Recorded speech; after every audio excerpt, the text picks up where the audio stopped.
Alright. Good evening, everyone. Welcome to Green White Checker TV.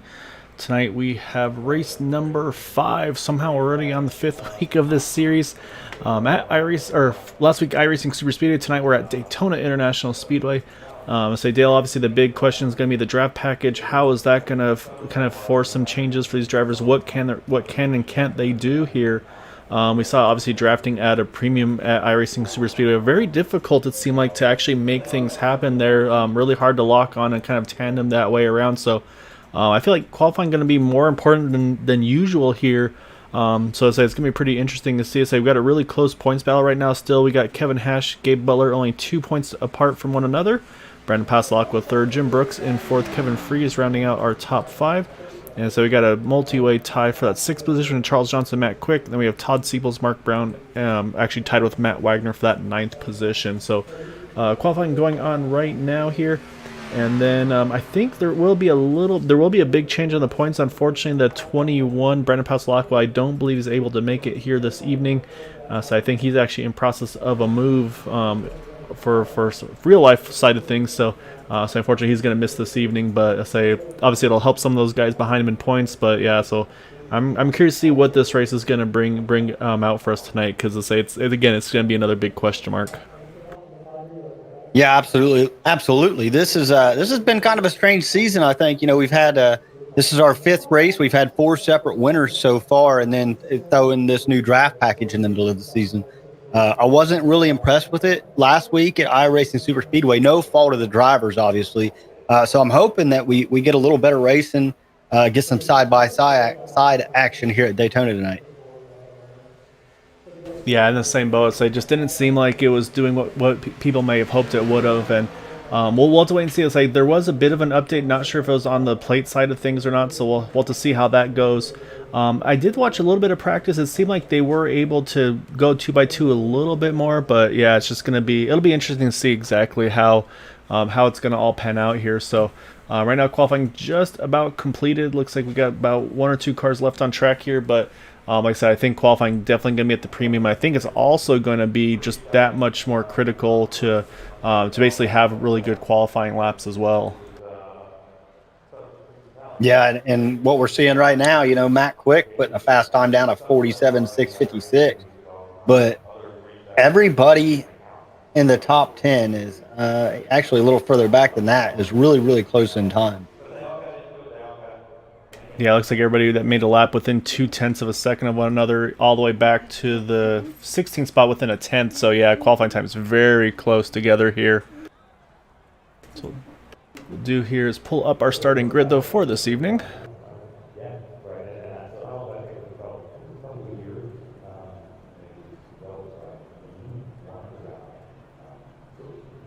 So like you mentioned, our front row for this evening going to go first to that number 89 of Matt Quick, Raymond Rittenauer next to him. Then you got Kevin Freeze there in third, Dean Wilkinson fourth, Travis Turnmeyer in fifth, Gabe Butler sixth position, Kevin Hash second or seventh, and then Randy Miner in the eighth spot. 9th through 16th, you've got Mark Brown, Matt Wagner, Mitchell Wilkes, Eric Laurie, Dale Willoughby, Bobby Hash, Bud Steele, and Trevor White. 17th through 24, Charles Johnson, Craig Forsyth, Todd Merkel, Nick Manfredi, Alberto Lopez, Kyle Hess, Chad Wilkes, Quabi Brooks. And then the remainder of the field here, Robbie Richards, Michael Spell, and then 4 drivers choosing to start towards the back here. It's going to be Jim Brooks, Todd Siebels, John Brill, and Paul Patterson. So it looks like 30 cars taking the grid this evening. So say 75 laps is the scheduled distance. Fuel window usually just in the low 20s. I don't think we'll see anybody. If there's a track where you can stretch it to make it a two-stopper, it would be here at Daytona.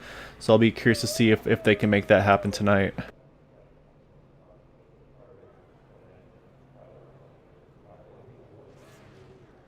So I spent a little bit of work on the back end trying to get some windshield banners and stuff updated to the car. So hopefully they're all coming through correctly. You're going to see a lot of different colors on the banners to try to help differentiate the cars and say for ourselves as well. So you'll see kind of the different colors around the banners there. You see kind of from where you are here, you see white banner, the cyan, red, pink.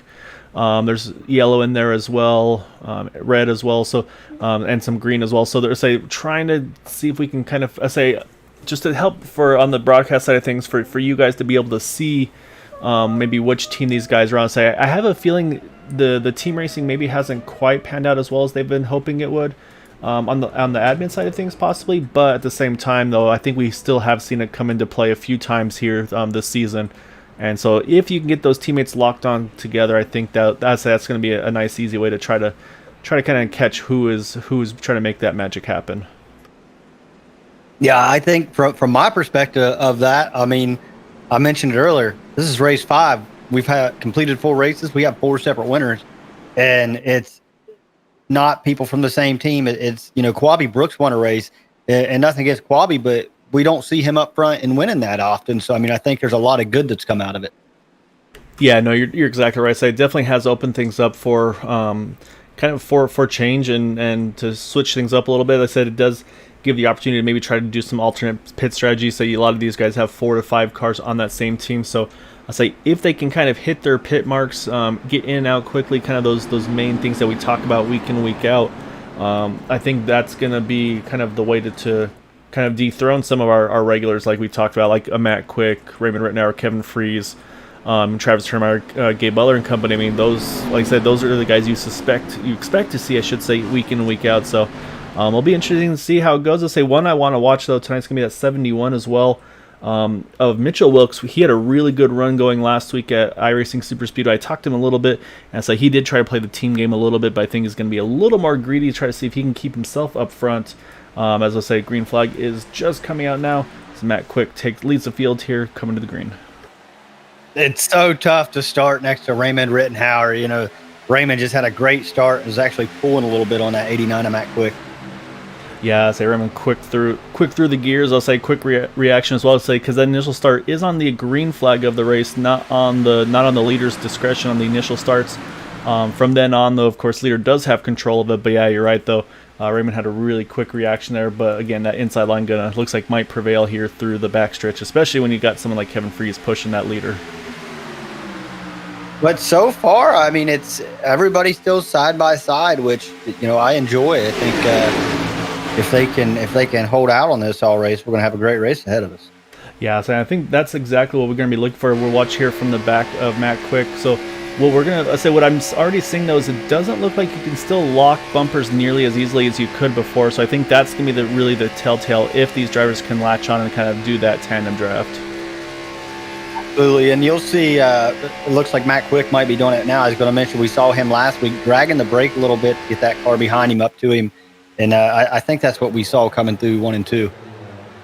Yeah, you can see they are able to get a little closer here. It does look like they get a little bit of bubble. As soon as I say that, you see Kevin Freeze got the momentum, gets the run to the top there. He's going to jump up top. You can see how much momentum he was able to pick up with that move. Almost able to not quite clear the 89 Matt Quick, but get very close to it. So I think these drivers testing out what works and doesn't work early on. As you can see, Raymond Rittenauer, he gets that push through as well. So you got a lead change now. Kevin Freeze is going to take over the charge. And I was saying, I don't know, I mean, that could put things right into the wheelhouse of Mr. Fuel Save Matt Quick. Maybe he does try to go off strategy and do a two-stopper here tonight if things pan out the way he anticipates they might. I'm kind of wondering if see more cars jump to that high side. So Gabe Butler's obviously seen something up there he likes, but I'm wondering if you can, like we see in real life, let them stretch that lead out a little bit and just reel them back in and just come with a huge run.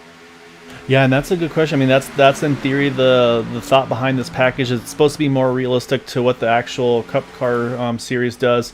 Obviously, there's only so much you can get for exact accuracy when you're doing a simulator like this versus the real world. But you are right, though, Dale. It does seem like it does have that similar where you kind of get the big ebb and flow where these guys kind of drag back a little bit and then make those big runs here. As you see, Gabe Butler, he got that run to Matt Quick. He jumps to the outside, and it looked like Travis Termeyer wanted to try to follow through, but hasn't had the opening yet to do so. But yeah, right now, say definitely drivers do have the option of moving around, but you can see that one car does not have the push he needs, and he's falling quickly to the back here.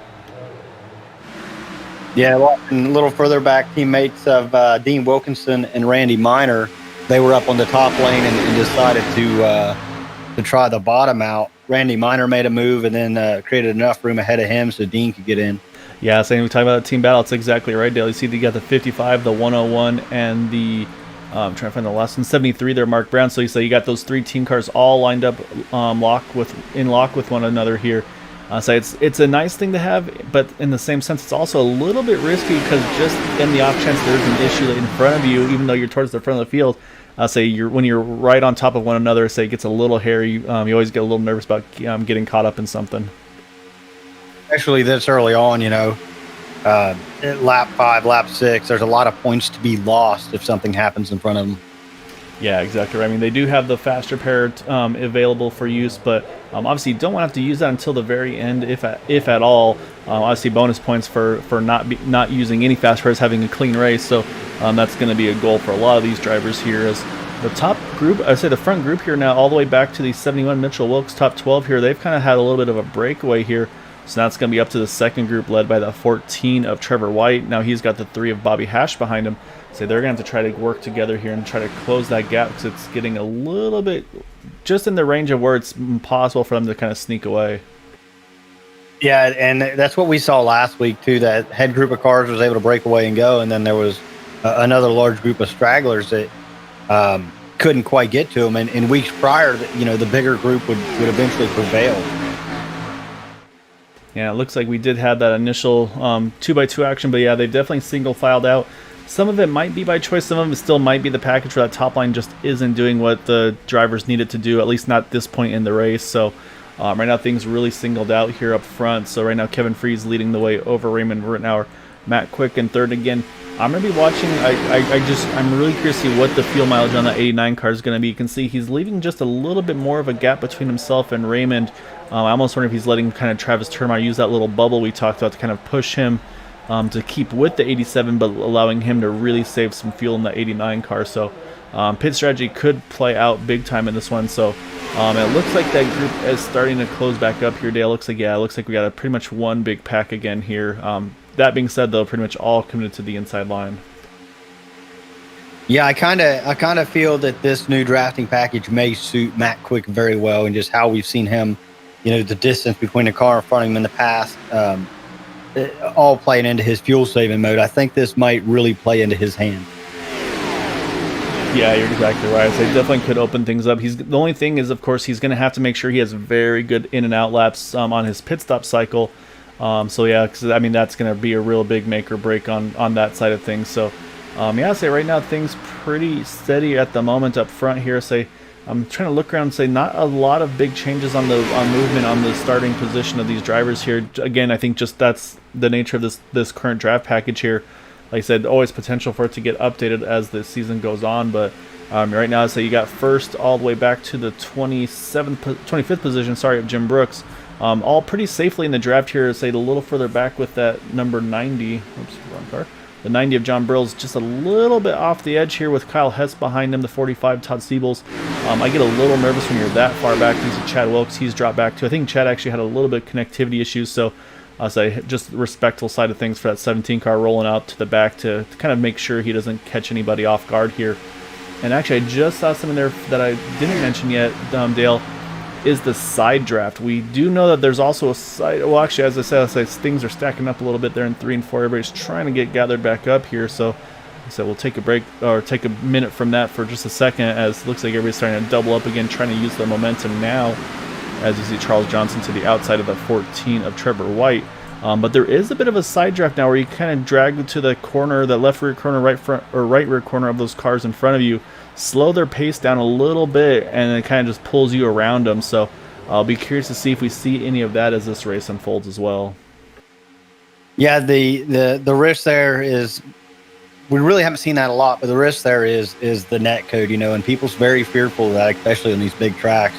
So you got to get to that corner and hold your car there, to get that run on them. But again, the risk there is iRacing sensing something happening that's not really and causing a pilot. Yeah, and that's exactly right. So that's kind of the big risk versus reward on that side of things, is you want to try to make that side draft work. And we might see it. I think we won't see it until a little later on in the race, but what that did do is you see that little bit of a stack we saw a lap or two ago. It's again separated that second group here. So now you got Trevor White about a full second or so behind. Bobby Hash is in that 13th position. I'm sorry. So I say that kind of separated them out. So now the goal for these guys is try to again get lined back up here and see if they can make something happen. As you can see, that 7 of Dale Willoughby really trying to put some get the draft onto the back of that 14 car. See if they can kind of push that charge forward. So I'll be curious to see the lap times over the next couple laps and see if they can close that gap or not.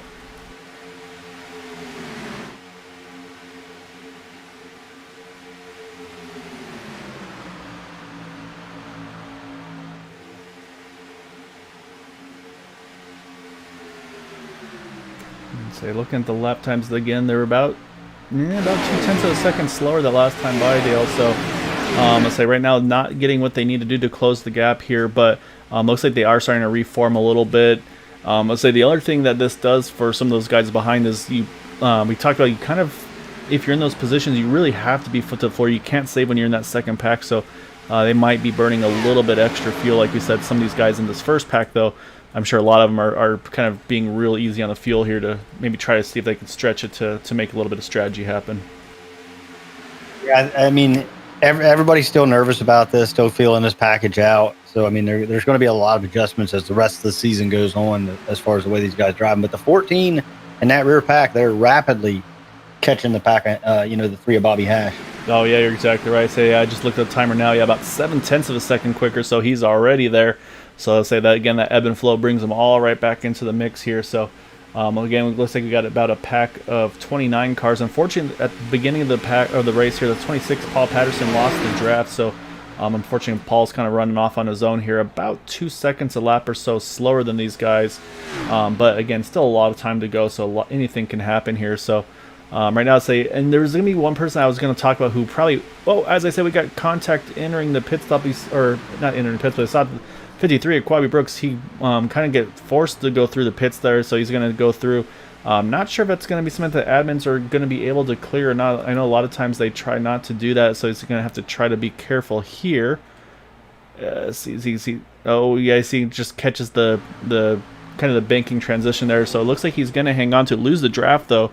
But we're going to go back and see what happened to that 53 of Quabi Brooks, because they involved a couple of cars here coming out of turn number 4.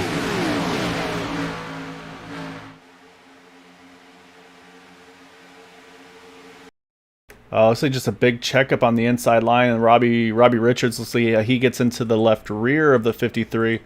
Say 53 quick hands though, Dale. Say able to save the car. Just then goes about 100 and probably 50 miles an hour through the pits there.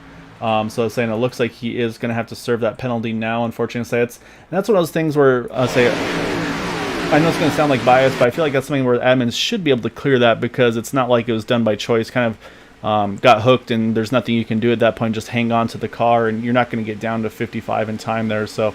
Or it might be him going off strategy, because actually it looks like he's making a pit stop in that 53 machine. So maybe trying to do something to make the best out of a bad situation.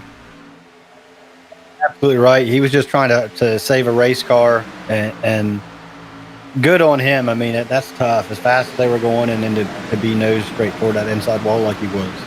It was a heck of a job. Saying we got your brother poking in there, asking if that was a joker lap for that 53 car, and unfortunately it doesn't look like it. And actually I think I'm wrong there, Dale. Looks like he is having to serve that. I think it's going to be like a 40-second most likely stop and hold for that 53 machine, so we'll keep an eye see when he gets back out on track. But on the pit window side of things, though, I think we're probably within about single digits until the pit stops actually will begin for this race. I say again, the question mark is going to be some of those drivers that might be able to save that little bit extra here.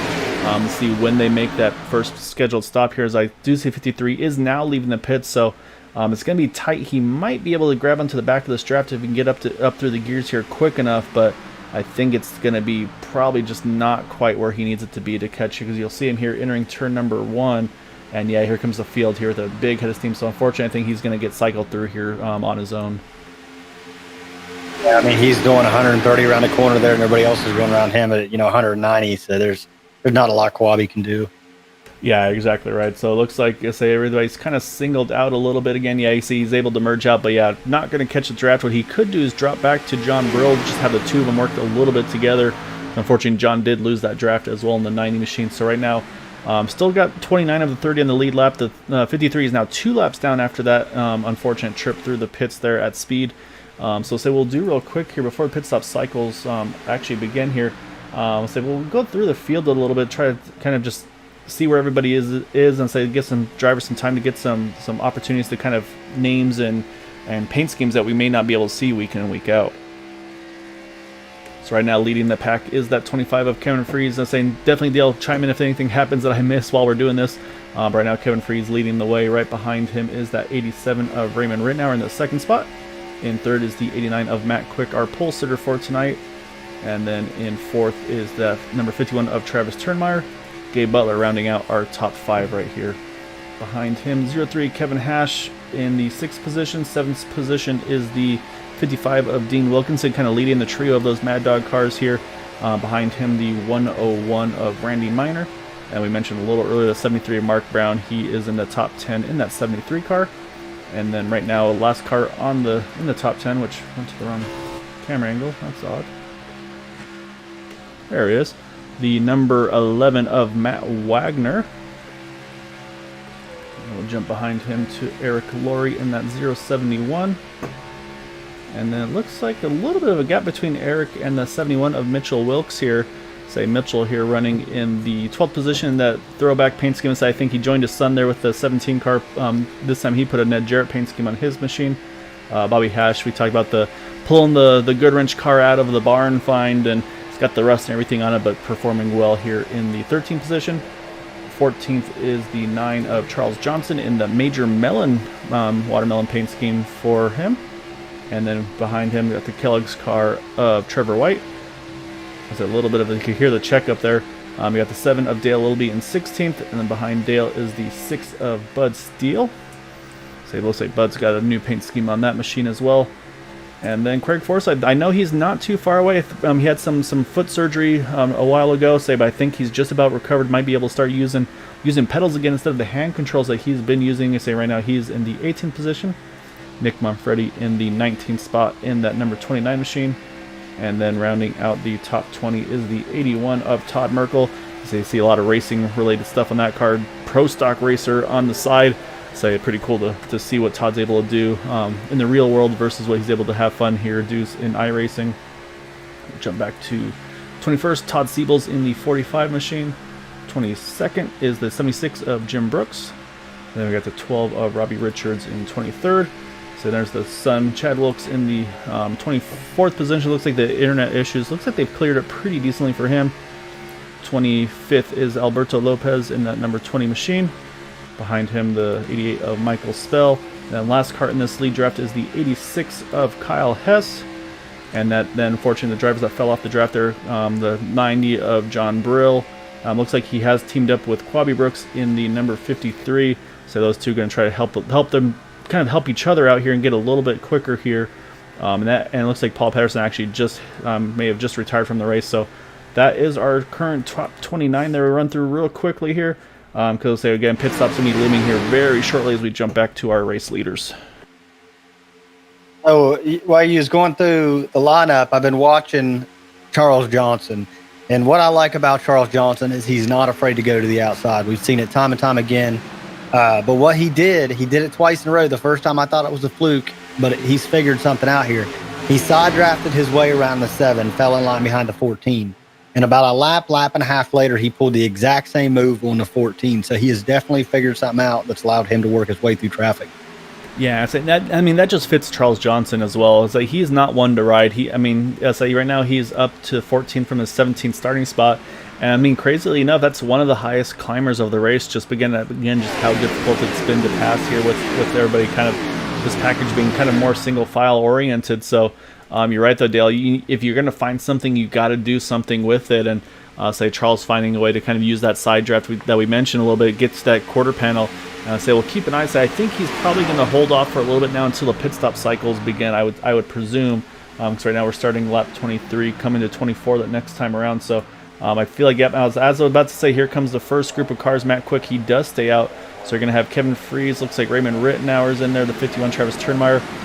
Craig Forsyth makes a pretty big entry there. He gains a ton of time on the entry as long as he got down to speed. And you got the, 14 of Trevor White and Chad Wilkes, looks like are going to be the first drivers to hit the pits here, coming to lap number 24. So that's Are you surprised? Go ahead. Quick's out here running. Yeah, so it's going to cycle Matt Quick out to the lead. So I was curious about would Matt try to kind of fall to the back, maybe try to save some more fuel in the 89 car, or maybe he's able to save enough in this first run here where he feels like he can go ahead and kind of control the pace here up front. So we'll keep an eye and see if anybody's going to react and come around the second time around. This will be kind of coming to lap 25, and it looks like we do have a few more takers here. It's going to start with Dean Wilkinson in the 55 machine. He's got the 101 of Randy Miner. Gets a little too... I will have to see if he got down to speed or not. There was a little hot there.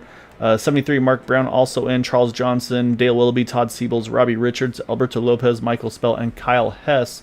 So I'll say a big group there hitting the pits as well here. So, but again, though, Matt Quick stays out one more lap, and they still have a pretty good group of cars, about 11 cars in this lead pack here that have yet to make their first pit stop, and they are on lap number 25. So if they have to pit this time, they might be able to stretch it. If they could go one more, if any of them can go one more, I think that would really put them in a good spot. But of course, now it's all about kind of minimizing your time loss with the in and out laps. Yeah, and the leaders are going to come down a big group. Yeah, it looks like pretty much all of the leaders here. Yeah, it looks like none of them are able to go one more. So looks like so far pretty clean entry in the first group of cars. Everybody in the back, yeah, looks like good entry. So first set of pit stops actually really done that well. Clean pit stop entry and exits. So I'd say what that's going to do now is we got to see where everybody's cycling out. I think right now Dean Wilkinson actually came in and out, and he's going to hold on to the lead. Well, kind of at the moment, kind of will be cycled through as the leader depending on where this pit stops cycle through here. Now we'll have to watch Matt Quick with his pit exit, see where he cycles through. But yeah, that 55 car, very quick stop, and he's able to kind of get through. And he's got help now from that 14 as well of Trevor White. But unfortunately, I think Trevor had a pit penalty, so he's right now first car one lap down. So now we're going to watch to see. So we'll actually hop on board this 55. We want to see, you'll see next group of cars here kind of exiting the pits right here.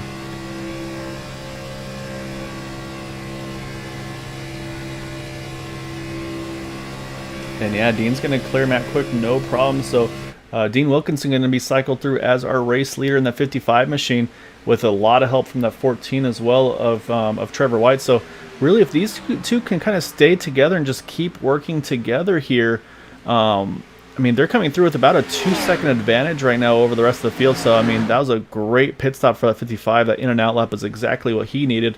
However, though, you look behind them, and we got a hornet's nest here. Things are getting busy in that second pack. Yeah, you look at the leaders of that second pack: Travis Turnmeyer, Kevin Freese, Raymond Rittenauer. Uh, he's got a pack of sharks coming behind him. Yeah, no, that they do. So say this is gonna be, again, this will be interesting to see how the draft package reacts with 2 cars versus the bigger pack. So right now, like I said, Travis Turnmeyer leading the second group in that number 51 machine. You can see, like I said, they're hunting, they're on their way there. So yeah, so say with that pit stop cycle, the big gainers in all of this though look to be the 27 of Craig Forsyth. You can see he's now up into the top 5 there. Also, of course, the 17 of Chad Wilkes, he's now up into that top 10 group here as well in that 17 machine. And then I saw the 9 of Charles Johnson. We're talking about him. He's able to work his way forward here. He's had to get back to the inside lines again. It looks like everybody's having to cycle their way back to the bottom here, which might be by choice. It might also be on the strategy side of things because right now the first driver that went the longest on fuel that's furthest forward though is none other than our Matt Quick that we kind of talk about week in week out in the 89 machine with his fuel savings. So right now the 89 and the 1 machines, they are the first cars that pitted, or the cars that pitted latest. So the 89, the 1, and the 11 of Matt Wagner. So these guys definitely stretching the fuel mileage and able to keep with that lead pack as well. Yeah, and I think Matt's running where he wants to be. I mean, he's kind of mid-pack, top 10. What's he running, 6, it looks like. Able to just draft around, follow the guy ahead of him, save a bunch of fuel doing that. Yeah, exactly right. So, however, Travis Turnmeyer going to waste no time, going to try to get to the front. He's got help from the 25 of Kevin Freese. So Travis Turnmeyer is going to clear the 55 there. And I saw just for a moment there, the 25 of Kevin Freese did what we talked about, kind of got to the right rear quarter panel of that 14 car, kind of pulled a little bit of air off him. Then you saw him kind of jump to the top, and that's going to get these guys clear here. So right now you got the top 3 are able to clear themselves. Craig Forsyth, he's able to fit as well. Chad Wilkes, though, you can see he was kind of the odd man out there, could not find his way in there. So unfortunately, say Chad's going to kind of be a lonely driver there on the outside line unless he can find somebody willing to let him slide in front of him there. And you also saw the 14 of Trevor White. He actually went ahead and just rolled out of it there. He said, you know what, I don't want to be in this lead pack fight here.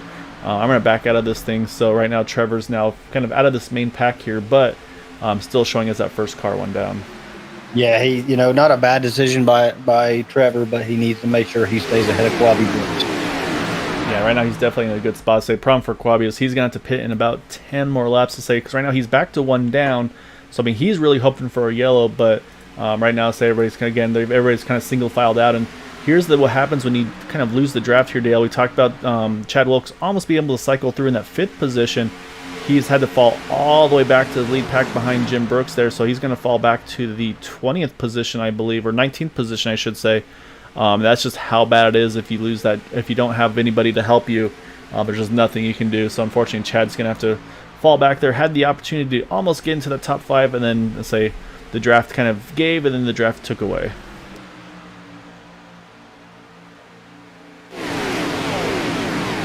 So right now, lead pack is 19 cars, with Chad Wilkes being the last one in that group. The second group here after the pit stops is that 20 of Alberto Lopez.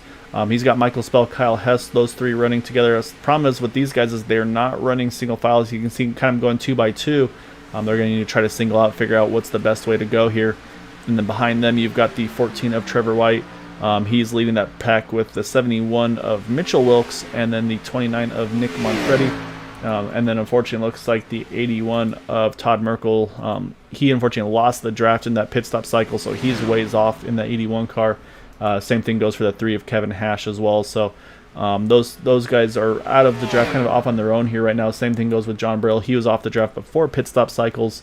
So yeah, and right now the lead pack is starting to kind of close on that number 53 as well of Quabi Brooks. So that's going to possibly put him 2 laps down again. But right now, like I said, just with this draft package, I say it's kind of just unfortunate, a bit of a train here.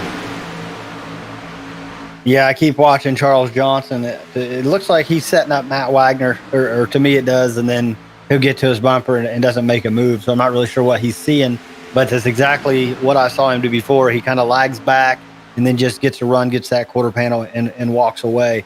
It's creating enough of a gap when he gets that quarter panel with the car ahead that, he's able to slow him down and then clear. Yeah, I'm wondering if for Charles is he feels probably a little bit better now knowing he's in the top 10, where it's like, okay, like, I know what I need to do, and I'm close enough now where I can make something happen. As you see the 53, he's just going to jump to the top here, probably try to jump onto the back of that 17 of Chad Wilkes here. But yeah, I think right now, I think he's probably just making sure he knows. He said that first part of the run before the pit stop cycle, I think he was trying to get his way forward. You don't want to be pitting towards the back of the field there. So now I think now that he's in that top 10, probably feeling a little more comfortable. Again, though, the question mark is going to be the fuel situation here.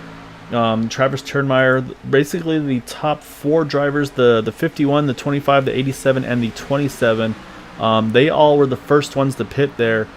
Dean Wilkinson, he pitted 1 lap later, which is now 10 laps ago. But then you got Matt Quick, Gabe Butler, Matt Wagner. They all pitted 9 laps ago. So basically the 89, the 1, and the 11 have 2 laps advantage on the lead 4, 1 lap advantage on Dean Wilkinson. And the other thing for Dean was he was running up front, leading the pack for a little while, so his fuel mileage is going to be probably a little bit worse as well. Able to save now, but yeah, if I'm thinking a 2-stop strategy, I'm really looking at the 89, the 1, the 11. Of the first ones of those that made that strategy, to say there's a few more in the lead pack as well. So it could get very interesting here to see what the strategy, how it's going to pan out tonight. Yeah, and if it goes completely green, I mean, that fuel strategy is what's really going to win this race. Yeah, no, I say there's no doubt there. It's like, because it's right on the edge of if you can make it or not. That's going to kind of, it might affect some of these guys' strategies in future races. Again, it's going to be all dependent on the draft package again, as we talked about. If there's any adjustments or anything like that done to these cars to maybe make them be able to kind of lock on again, like we are used to seeing. But right now, as it sits right now, yeah, it just seems like a lot of these guys, they think that the best way to get their best results is just to try to, especially with the way this race has gone so far, is just to kind of take care of your fuel. Obviously have clean pit stops. As actually I say, we're going to jump to Charles Johnson. You saw him just do that little bit of a side draft, try to grab to that right rear corner of the 11 car. This time did not work, though. Matt was able to get away from him a little bit. That's going to cost Charles a position. But again, you see he grabs onto the back of the 03 car of Kevin Hash. And you could see right there just how quickly that 03 just loses momentum when he did that. Yeah, I think if Charles could get 2 or 3 cars behind him on the same program, I really think they could do some damage. Yeah, it's unfortunately it's going to cost him a couple spots, but what this also does do, though, is puts him now leading with his teammates in that number 55 and the 73 and the 101, 55 a little further up there. So right now, those say that those teammates here all in the top. It looks like about top 13 here. So they've done a good job here to stay all together. Yeah, Charles is getting such a huge run. If you look at him, I mean, there he goes to the outside again. You can see right there, he drags to the 03 Kevin Hash. And so you can see right away, Kevin loses so much ground to that 11 car. But the problem for, like you said, Dales, with Charles is just nobody's going with him. And so eventually that side draft kind of just offsets itself and he just rolls right back again. So, I mean, we know the side draft works. Obviously, I mean, we're seeing it right now in action with that 9 car. But like you said, he needs somebody to go with him to kind of, once he slows that car in front down, he needs somebody to kind of then push him back forward. But yeah, that side draft definitely going to play a big role here. As you can see, again, he's working on Robbie Richards now for that side draft. But yeah, again, though, the guys behind him just aren't going with him. What we see now, though, is this is really creating a big gap between those 2 up front and the group in front of them. Yeah, I was just getting ready to say that. For years, and I mean a long time, the side-by-side draft was the way to go. It was the fast draft package. The last time we had tandem drafting was with the Car Tomorrow back in like 2013, 2012, that area. But what we just saw was something we haven't seen in a very long time, where you're so much slower next to another car than you are single file. Yeah, I wanted to say that's where you wonder if that 2x2 might be faster, but you have to keep that distance apart from one another. So what that really does, though, I mean, it's going to really put it into the hands, especially at the late stages of this race. It's going to, I think, put it more into the hands of the drivers themselves instead of maybe relying on those people behind you. Like, for example, let's say we're on the white flag here and Kevin Freeze wants to make a move on Travis Turnmeyer. If Kevin can get to that right rear of the 51, kind of like I said, kind of pull the draft off of that rear spoiler, and I'm saying that's going to allow him to kind of stall out that 51 car and be able to get a momentum on him. So I say it's definitely going to open up the door for some alternate strategies here. So say pit window wise, I say we still got about probably 5-6 more laps before we see the first set of pit stops or second set of pit stops, I should say, for our race leaders here. But what I want to watch now, though, Dale, again, we're going to talk about the kind of the time lost there. We'll have to see, can they kind of get back together and stays lined up here and see if they can close that gap back down, because right now they're about 1.5 seconds away from Kevin Hash. We've seen big gains previously, so we'll have to see, can Charles maybe lock on with that 12 car here and make the same thing happen again. Yeah, that time by, they're on pace with the leaders, but like you said, they lost a second and a half that lead pack, and they were all pretty much nose to tail prior to that move. Yeah, it's pretty crazy to see just how much you lose on the side drafting attempts. So right now, say we saw the 53 Quabi Brooks, he had to hit the pit, so say he's right now again showing 2 laps down. He might be able to cycle through. I think this time he's going to be able to get in and out here with the race leaders again. So that would put him 3 down, but like I said, there's still potential for depending on how things shake out. So we'll take a look one more time at the lap times here. And like I said, yeah, again, this last time by, right on pace with the leaders here. So not really gaining a ton, but also not losing. But you can see that draft is starting to get a little more aggressive in that second pack, trying to kind of bring that gap back down. What kind of amazes me is, I mean, we saw one single car, the 9, Charles Johnson, create a huge impact on this race as a whole. I mean, like, to separate this many cars from the lead pack, it really helps the leaders out in a big way. But it's also going to change, the pit strategies, all kinds of things, and it was created by one single car. Yeah, it's crazy to think how much of a difference it made. So again, lap time wise, let's say they're pretty much running right on top of each other, pretty much high 45s to low 46s. So but you can see right now there's a lot of movement though in the second pack, not staying well organized, and that's going to hurt them to try to catch this group back up. And saying what it's also going to do is it's going to probably cause a little bit of frustration, kind of like you're saying, Dale, too, on that, because there's a few guys who probably feel like, hey, we can make it on one more stop. As you see a bit of a movement there, a little further back there on the 7 car, Dale Willoughby had to jump to the outside, not to get into the back of the 6 of Bud Steele there. So say again, we just like you're talking about, let's say just. And now actually, as I said, Charles is going back to the outside of that 12 car. Now he's got some help with him, though, with his teammates there. So we'll see if they can all clear the 12. But this, again, is going to cost them even more time. I say that second and a half, 2 seconds, probably going to grow to about probably 3 or 4 at this point. Yeah, and then you have the 53 Aquabi Brooks, who's going to fall in behind that lead pack. Charles might be able to make some time up on him, but, I mean, now they're 3 seconds back, so...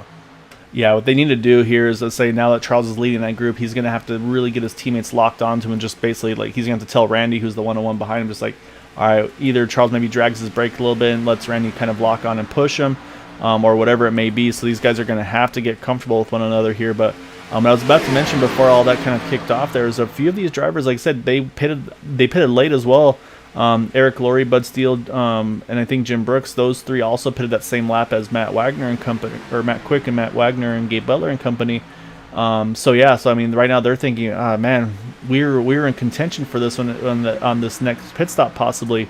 But now that they're, like I said, about 3 seconds off this lead pack here, it's gonna be hard fought to try to get back up there. No, I agree. The question I have is whether the guys in this second pack realize what happened, what caused them to lose so much time, and can learn from that. You know what I mean? Yeah, that's a very good point. So I know Charles has definitely been putting a lot of time into it, and you can see right now I think he's doing that brake dragging like we talked about. He got the 101 locked to him here. But again, it seems like you can get to the guy, but then just being able to actually lock on with him and push him, just the cars do not kind of... You can't really lock on very well and push like you used to be able to do. It seems like just really both cars kind of just get really wobbly. As you can see, the 101 again tries to push the 9 machine, but they just aren't able to stay locked on very well with one another. So it's going to be, I mean, they're going to have to take some risks to close the gap up here. But I say the reward obviously would be them catching the lead pack again. But again, that risk is if anything happens when this if this pushing goes wrong.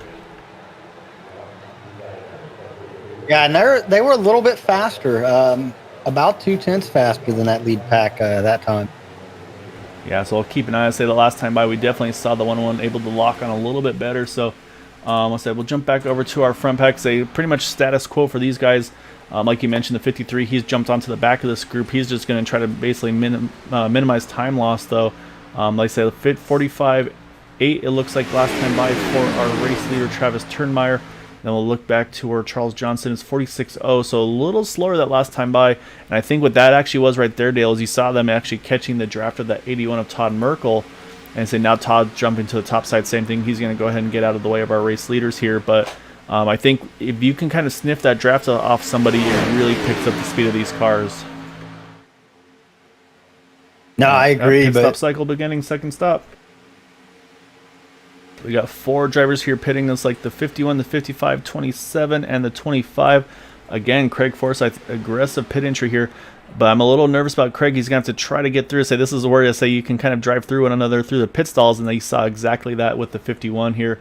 He was kind of just, I think he went there to avoid any trouble with one another. So it looks like they all hit their pit stalls. Yeah, it looks like everybody hit the pit stalls there. So that's going to cycle now Raymond Rittenauer into the race lead here. Chad Wilkes also actually pitted there as well. But he was a little further back, I believe. I'll double check where they come out here. So we'll see now. I think we're going to see a much longer run, though. I don't think we're seeing as many people jump in the second time by. Actually, Raymond Rittenauer, he's going to come in now with the 3 of Bobby Hash. So they're going to pit 1 lap later, which is going to, again, bring that lead back over to the 89 of Matt Quick. So now the question is, did Matt save enough here, Dale, to be able to make it about 3 more laps to get to that magic lap number 25 mark? Or 25 to go mark. That's what I was getting ready to say. You know, my bad math tells me that Travis Termeyer and company is about 3 laps short for making this to the end. So Matt Quick really needs to make that up. Yeah, so we'll have to see if he was able to save enough in that whole process. But so right now our top 3 drivers, or actually top 4 drivers, I should say. Top 4 from Matt Quick, Gabe Butler, Matt Wagner, Kevin Hash. They all pitted. They were the last of those to pit under that first set of pit stops. And I say they've got about 5 seconds over the second group that, like I said, we kind of saw them split up. So Todd Siebel's in the 45 car. He also, actually, as I said, he pits. He was on the same pit strategy as them. He's going to go ahead and short pit here, it looks like, which will now, I believe, lead Eric Laurie now leading the second group. I say Eric was also one of those that was able to go further on fuel in that 071. Same for Bud Steele, Jim Brooks. Steele Willoughby pitted 1 lap before them. But yeah, so right now, we've got kind of a 4-car group here in the second pack, and then up front with our leaders, I believe they have about a 6-car pack, with the 2 of those being a lap down here, though.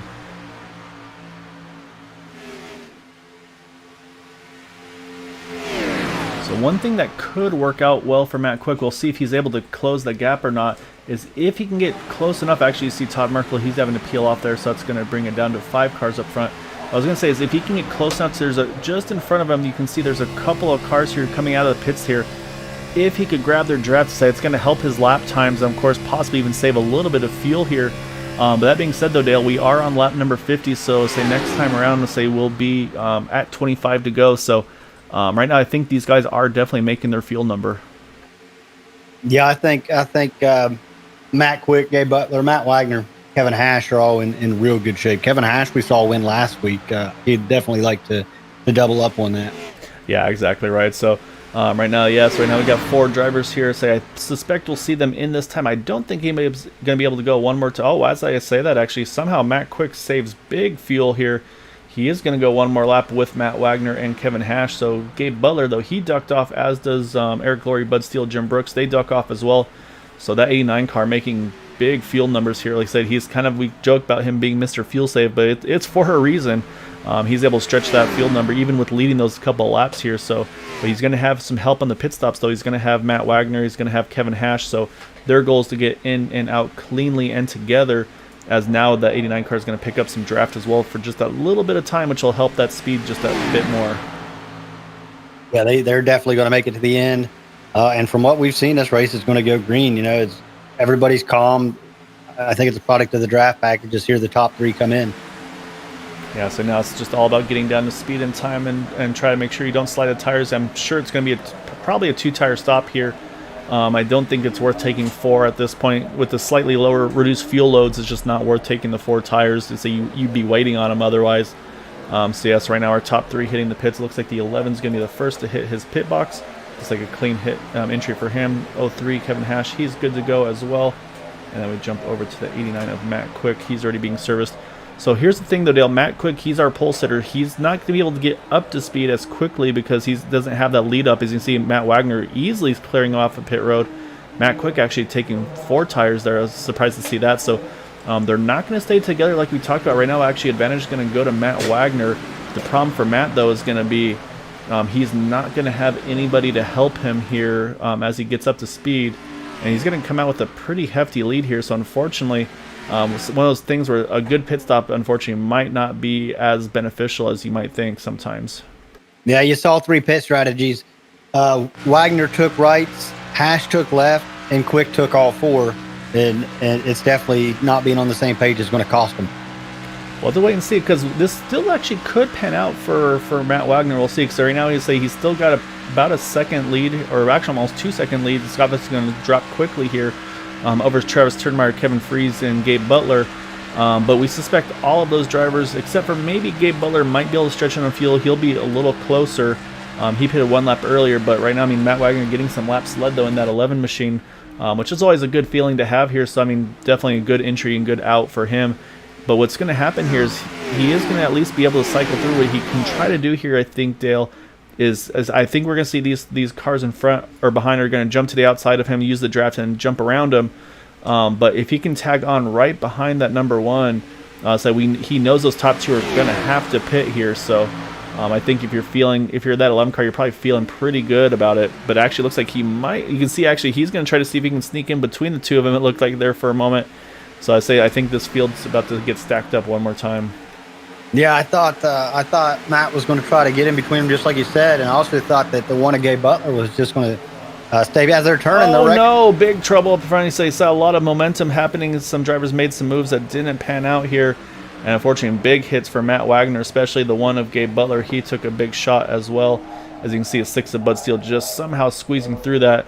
So unfortunately, that caution-free race comes to an end here. But let's go back and see what happens. It looked like it was just kind of 3 different, everybody with different kind of strategies and different runs here. So let's go back and check. I say it kicked off right around obviously those 3 we were watching there. I say so we saw Charles Johnson coming with a huge head of steam here, and I think he tried to take it to the outside here, and unfortunately just didn't quite pan out. And actually, I think let me go back one more time actually, because I think now that I look at it a little closer, it actually looked like the 1 and the 11. They kind of came together there, and I'm not sure if one came up or one came down. Yeah, it kind of looked like the 1 came down, maybe just a little bit. I think a little bit of net code as well. And I say we saw Charles Johnson, he tried to jump to the top side, he gets caught up in it, and then you see a few of those others getting caught up behind. You see Raymond Rittenauer quick action to get away from it. Craig Forsyth, I think, just gets away from it as well in the 27 car. Has to be careful here not to do any off-roading action, because there's a bit of a nasty bump here that might throw the car up in the air, but it looks like he's going to be okay as well. But yeah, so unfortunately, I think the ones that got the worst of it, though, definitely the 1 machine, the 11 machine, the 9 of Charles Johnson as well. So, but yeah, so unfortunately, it's going to, a lot of these guys are going to have to take those faster pairs there. It could be a bit of a break for a few drivers to maybe try to get wave arounds here. Either Lucky Dog side of things or just the wave around on the if the leaders go ahead and top off here. I don't know. Now the question is, Dale, can these guys that pitted early, do they think if they stay out, can they maybe make it to the end or not? So I think we're going to see for sure Matt Quick. I mean, there's no reason for him to pit, but I was wondering about these other guys here up front. Yeah, here they all come into the pits now. You can see Randy Miner, he's got front end missing on his car. So we do have a few drivers pitting. Matt Quick is going to stay out of that, but saying that makes perfect sense for him. So I'll say, so actually for Matt there, that slightly slower pit stop actually works out very well for him, because that's going to kind of clear him of all the incidents and then cycle through with the lead. As we see the 3 car there getting his lucky dog, so that's going to put the 3 car Bobby Hash back on the lead lap here. And then also I see a few staying out. There was the 6 of Bud Steele, 76 of Jim Brooks, a big break for them as well. And so I think that's going to give us, I think it's just going to be, I'm trying to see if anybody else stayed out as well here. Yeah, it looks like the 20 of Alberto Lopez, he stayed out as well. So I think it looks like about the top 4 drivers up front went ahead and stayed out under this caution. Yeah, I'm watching the 11 of Matt Wagner's. He's limping around the track trying to get back to pit road. I think he's blowed up. He's only doing about 27 mile an hour, it looks like. So I'm not sure he's going to make it back to his box. Yeah, I was trying to see qualified in the top 10. Yeah, I don't think he's gonna be able to make it. And this is again, this is kind of what do you do here? Do you go ahead and stop and take a tow, or do you try to limp it as far as you can and then take a tow?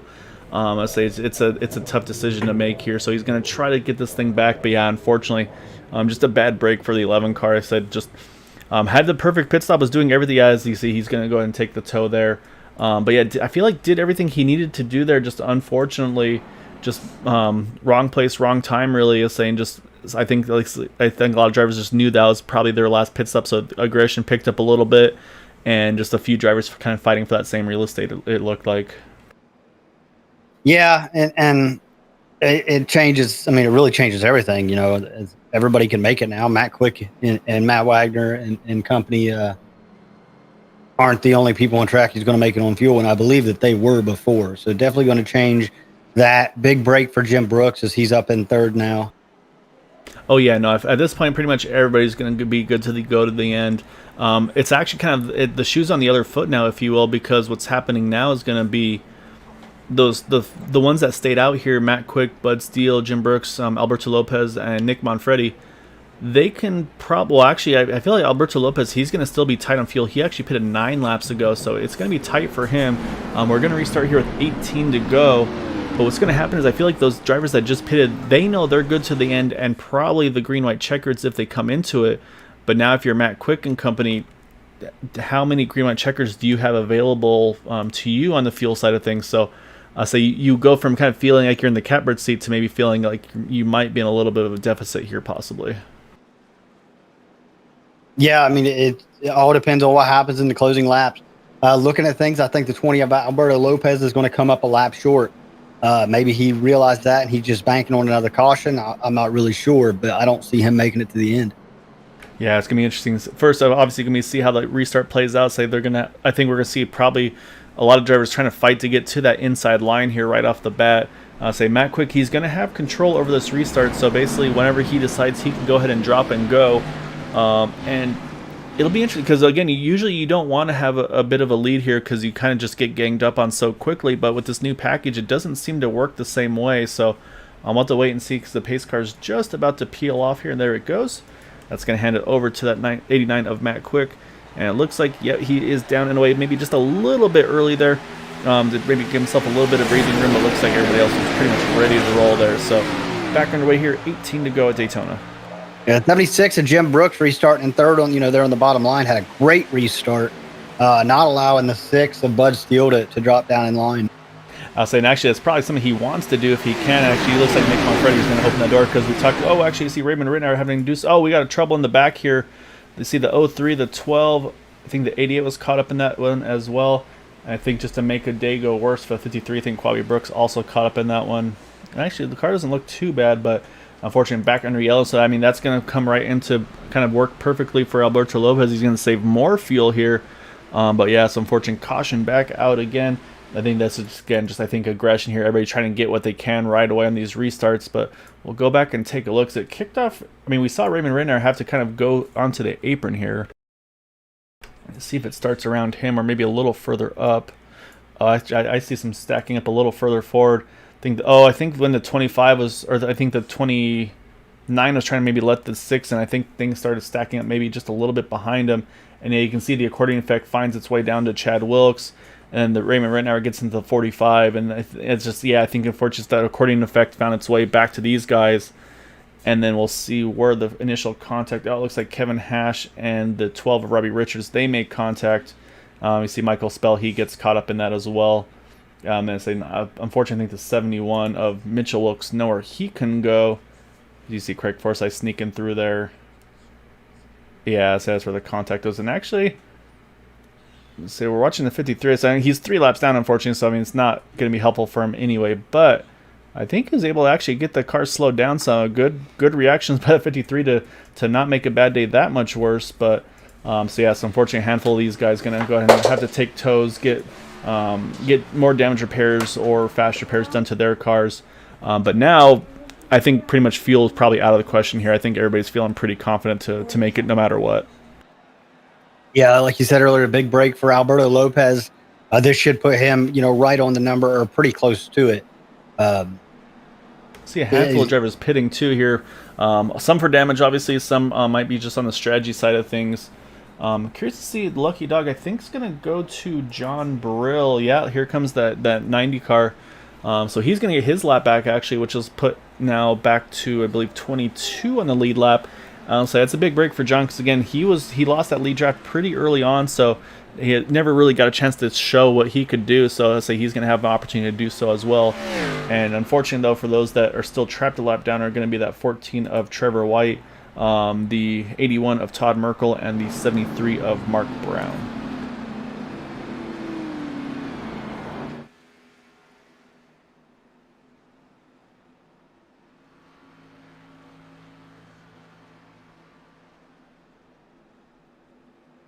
Say Matt Wagner is back on track as well, Dale. Unfortunately, 2 laps down in that number 11 machine, so I say not gonna have the result that's gonna show for how well that race is going for him. Especially once he saw that last pit stop, he was thinking that possibly in the catbird seat for at least a top, I would say top 3, top 5 at worst.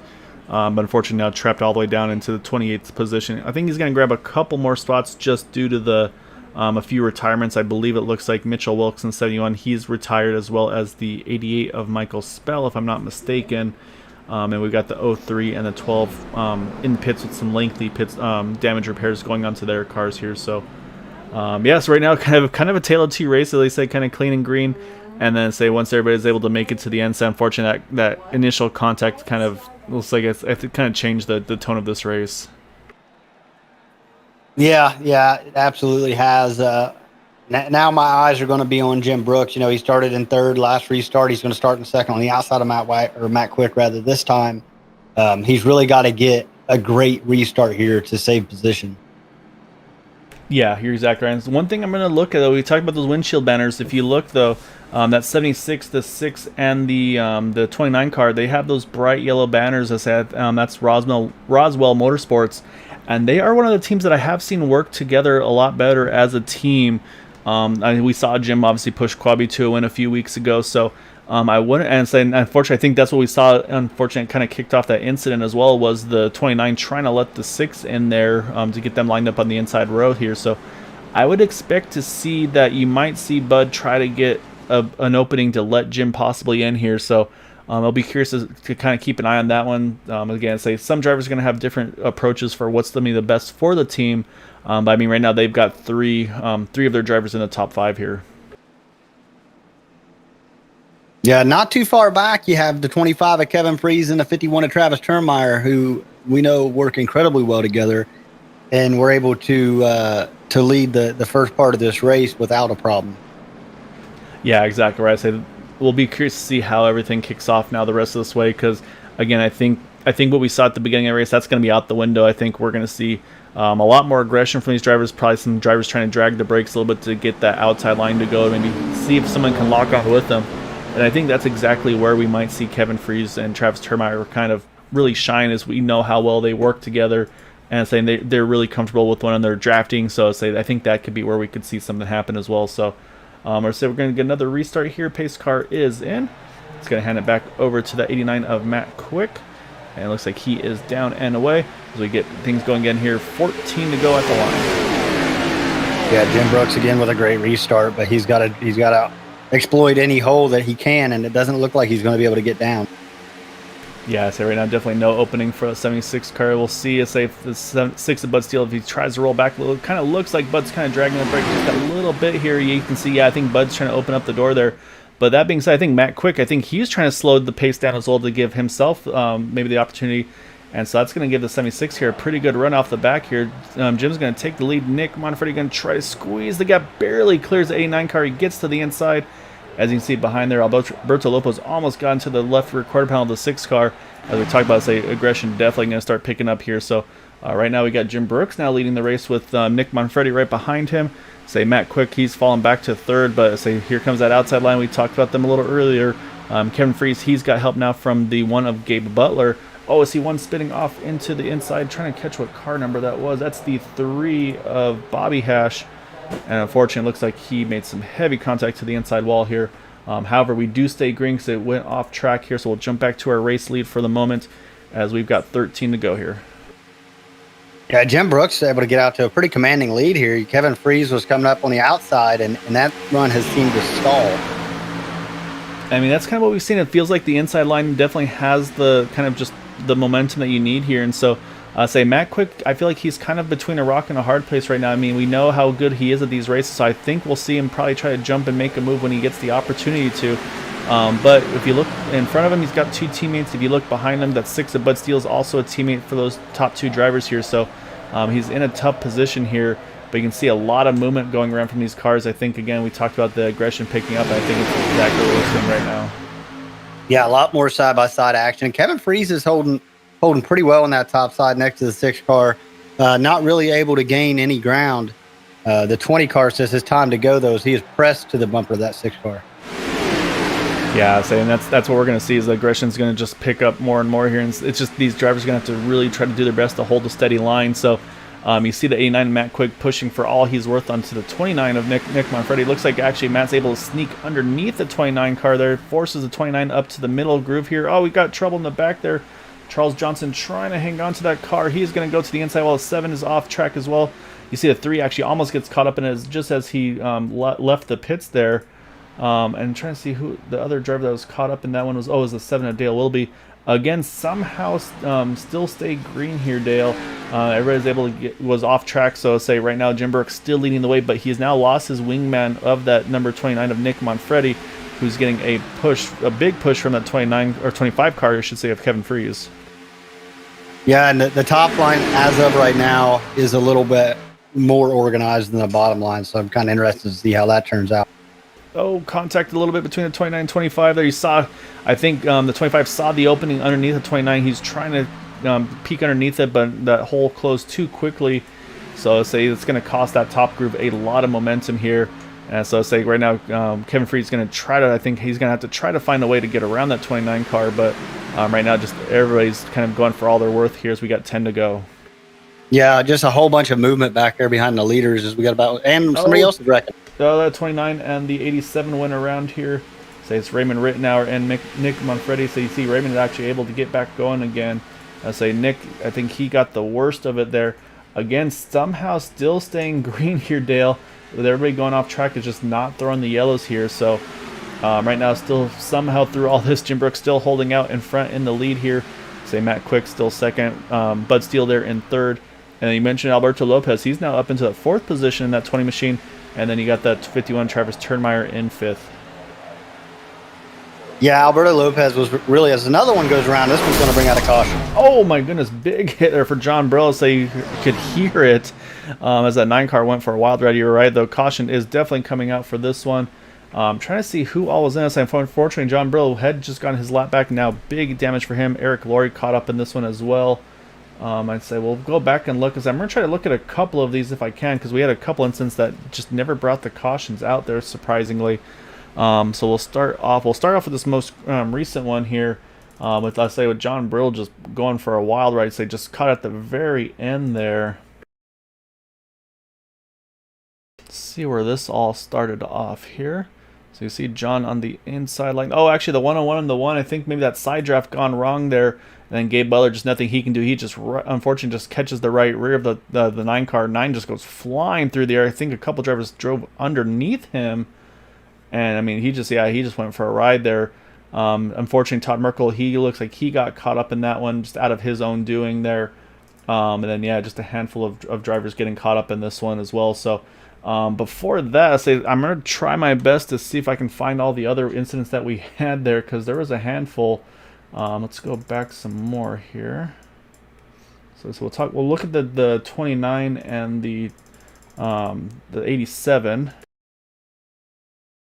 I think that was about the lap before. See if we can find a better angle on this one. So you see the 29, the 25 right behind him. I think the 29 may have just got caught in the right or left rear a little bit by the 25. I think that push just didn't quite go to plan. I said that's what sent those two back into the infield here. The 29 and the 87 here. But actually, I think, wow, both those cars somehow actually did not hit the pit walls there. So yeah, so say we'll jump back current though here. We do have some drivers going ahead and pit. So obviously Jim Brooks, he's going to stay out here. This is still going to be within the window here for a scheduled distance. No green white checker, but you can definitely see drivers kind of saving fuel, trying to be a little extra careful here.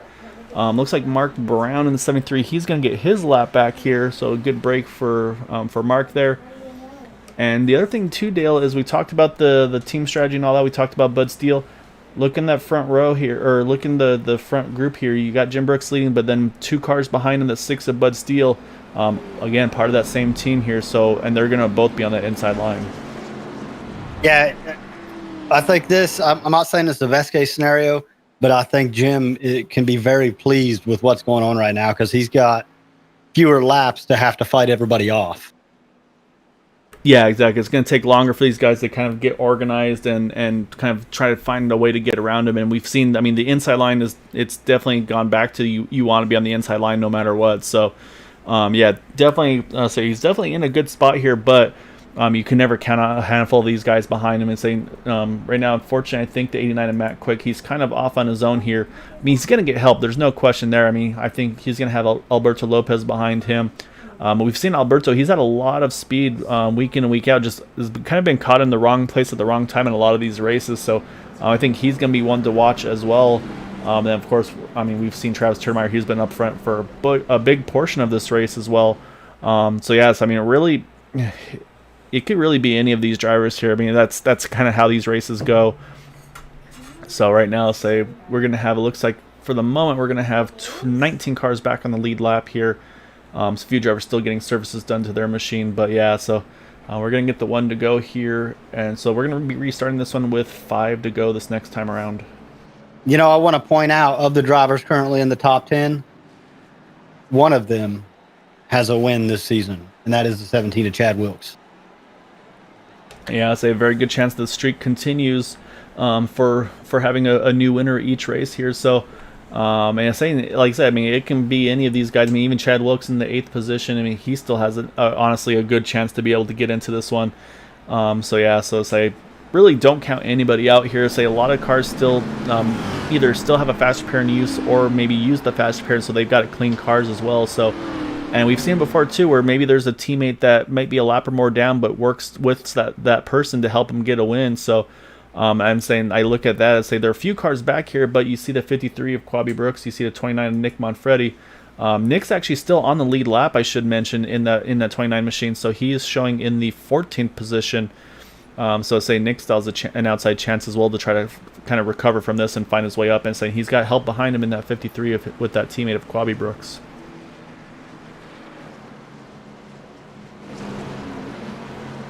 And I want to say the 20 and the 51 are also teammates there. Yeah, so you see they both have the green banners there. So say those are 2 we can keep an eye on as well. And I think also the 27-17, Craig Forsyth, Chad Wilkes, I believe they're also part of the same team. You see the 2 Mad Dog cars up on top, the 101, the 55. So still a lot of potentials here. You see a couple of the 03 and the 86 as well. So yeah, it's going to get interesting here, Dale. Say I think everybody's going to kind of, tensions are going to rise a little bit as you see the inside line here. Jim Brooks is going to lead the field. I think Jim goes a little early here. I think he's going to try to get that his teammate Bud Steele to get maybe to the inside of Matt Quick and see if they can kind of control this race to the end. Yeah, and Matt got a great restart, but the 20 kind of lagged back, or the 6 is right on the rear of Jim Brooks as Travis Turnmeyer follows him through turn 1. Yeah, I think I saw Bud Steele there try to do a little bit of a side draft, try to steal a little bit away from that 89 car. But what this could do, though, as you just mentioned, Travis Turnmeyer, I think if he can clear here, he's going to be able to jump in front. He easily clears, actually. So now I think we're going to see at some point, I don't think we're going to see Travis right on the inside. He's going to eventually try to jump to the top here. But right now, say these guys running up front here, this first couple of cars here, single file. So we're going to see what these remaining 4.5 laps have left in them. Yeah, they're singling out pretty quick. Matt Quick's falling back, just not getting the help he really needs there on that top side. Yeah, he had to fall back in behind that 20 of Alberto Lopez. Alberto is one of those guys we talked about. He was also on the outside line in the 4th position.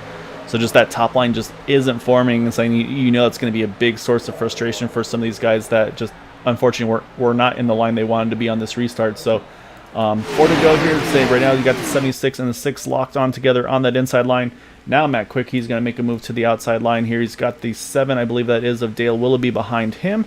as soon as I say that, Dale's going to jump back to the inside line, surprisingly there. So, yeah, so that's going to shuffle Matt back one more spot here. Yeah, Matt Quick's doing everything he can to gain some positions back. The 20 jumps to the outside a little bit. Matt follows him. He just wants somebody to go with him. Yeah, so Matt just wants to make a movie. He just hasn't found that person that's willing to take the risk with him, because, I mean, we're 3 to go here. So, I mean, the opportunities are going to run out here. And I think he's probably got his best option now behind him is that 25 of Kevin Freeze. If anybody's going to do it, I think these two can. As you can see, Matt's going to jump to the outside. You can see he stalls out the 7 there of Dale Willoughby off of 1 and 2 here. And he is, oh, actually, we got big trouble in the back. Caution's going to come back out here. You see the 9. John Brill, he gets caught up in this one as well. I think sees another one with damage a little further back there. I think it's another one of the Mad Dog cars, unfortunately. So we'll try to check which one that was. If that's Dean Wilkinson. No. Not Randy Miner, which leaves, unfortunately, going to be the 73, I believe, of Mark Brown. Nope, that car looks good too. So I missed whoever got the damage as well. So caution back out. That is going to put us into green-white checker territory, Dale. So I feel like with the cautions here, fuel's not going to be an issue still. But yeah, we'll have to keep an eye on that for sure. Actually, saw some smoke going into the pits there. Not sure what happened there. Looks like it may have been the 11 of... Oh yeah, Matt Wagner, I think, got spun on the pit entry here. See what happened there as well.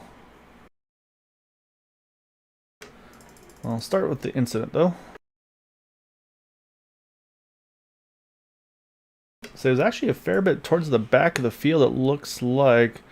So let's see if we can find where it all... Oh, actually looks like the 45 Todd Siebels, I think he came up a little bit into the 9, and unfortunately the 14 there, nowhere for him to go. I think, and then yeah, say another car there with the nose damage to his machine. So, yeah, unfortunately, Trevor White and John Brill, contact between the two of them it's kind of what kicked a lot of this off there. And it looks like the 14's decent damage there. And oh, the car that had the damage was that number 3 of Bobby Hash, missing the whole front end of that Goodwrench Camaro.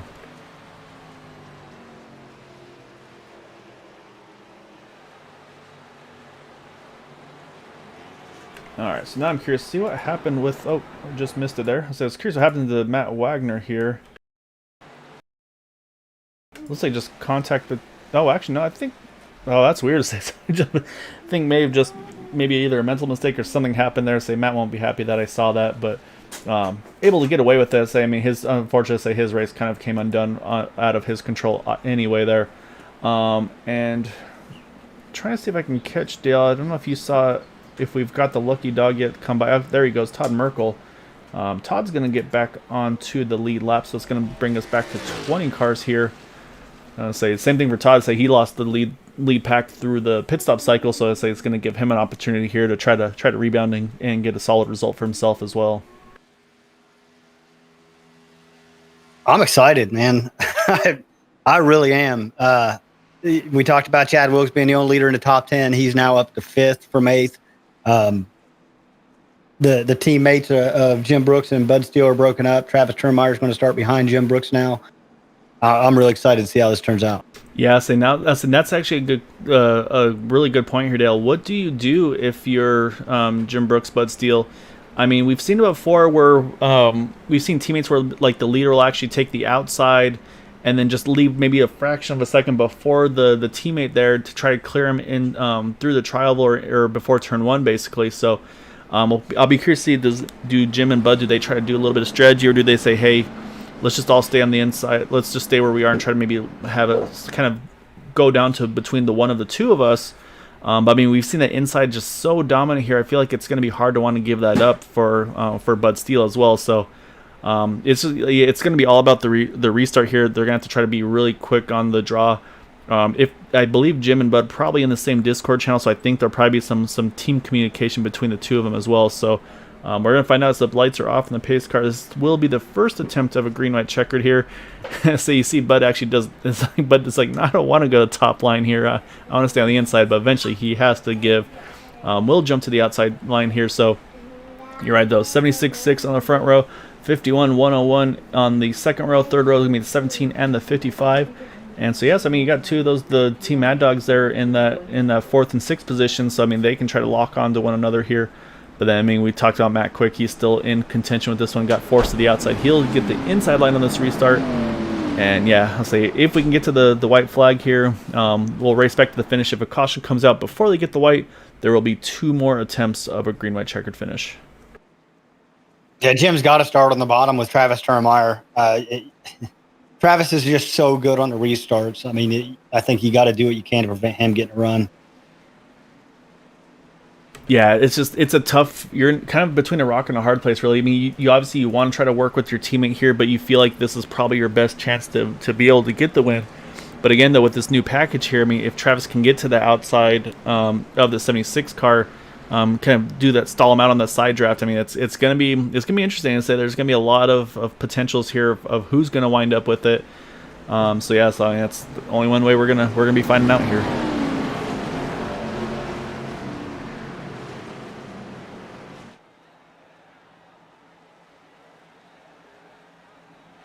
And of course, the other thing to mention is fuel. It's been about 26 laps since the 76 and the 6 both pitted.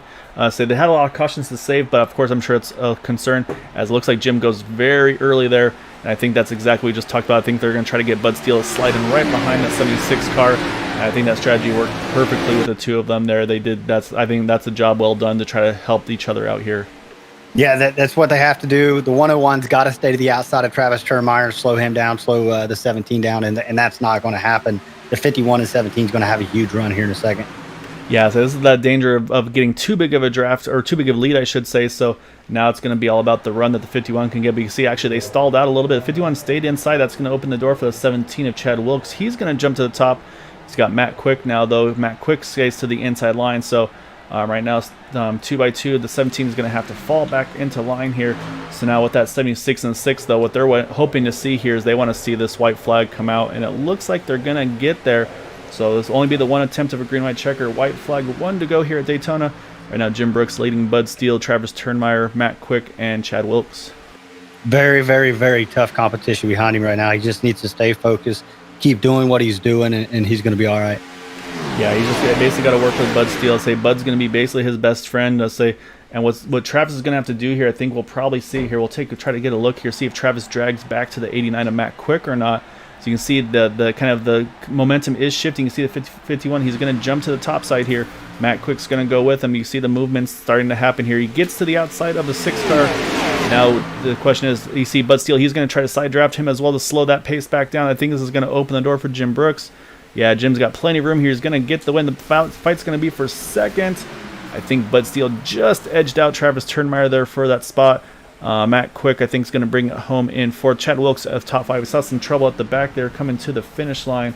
Unfortunately, I think Todd Siebel's one of those involved. But say Jim Brooks, Bud Steele getting a 1-2 for their team here tonight at Daytona. Some pretty good strategy there for those guys to make it happen. But Zed, like I said, just this draft package makes it just very difficult for these guys to do anything on that outside line, it looks like. Do you know what they told Ned Jarrett? I do not. They told Ned Jarrett, Dale Jarrett was getting ready to win, and they told Ned Jarrett to stop being an announcer and start being a father. See what I'm getting at? I do. It's pretty fun. I say I've been able to see my dad push my brother to get a win for his first one, I should say, in iRacing and Area 51 altogether. Say now my dad able to get a Superspeedway win here as well, and I know say these cars are not. I say he's more of the open wheel side of things, so say he's going to celebrate here. So probably got enough fuel to burn the tires down as he slides it across the infield, but.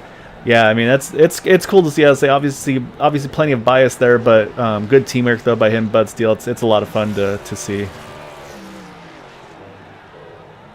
Yeah, I'm super happy for Jim today, Quabi a couple weeks ago, and I mean for you getting to be here and announce it while it happens. So I think it's awesome. That car not going to pass Tech anymore, but he doesn't care. He's got the one. He's going to burn down. Looks like he's going to hook it up to the outside wall there. But yeah, so say I think he used the Chad Knaus approach there for trying to pass Tech here on that 76 car. What a race, though, man! I think I enjoyed it. I think it was a lot better than what the iRacing Superspeedway had to offer last week. I don't know that they changed the package any. I'm not sure on that. But I think guys are getting used to it. I'm excited to see what we do next week. Yeah, it's gonna be really interesting to see. We'll do that. So we're gonna do a little bit backwards here. So we'll go through our final results first here tonight. So getting the win tonight was that 76 of Jim Brooks. It's a big help. Obviously, I'm sure there'll be plenty of thanks for him to that second place finisher of Bud Steele. Those two worked very well together. Travis Turdmeyer tried to make the move in the last lap. So we saw him do the kind of get the side draft on Bud Steele. Bud returned the favor. They were able to grab the spot back though. Matt Quick, unfortunately, so I think he was in the catbird seat, but just unfortunately those cautions at the end just didn't fall his way. Still finishes in 4th. Chad Wilkes 5th. Dale Willoughby in 6th. Kyle Hess in 7th. Kevin Freeze 8th. Nick Bonfreddi somehow recovers all the way back up to the 9th position. Great recovery by him. Randy Miner brings home a top 10. 11th through 20th here. Raymond Rittenauer in 11th. Alberto Lopez 12th. Dean Wilkinson 13th. Todd Siebels in 14th.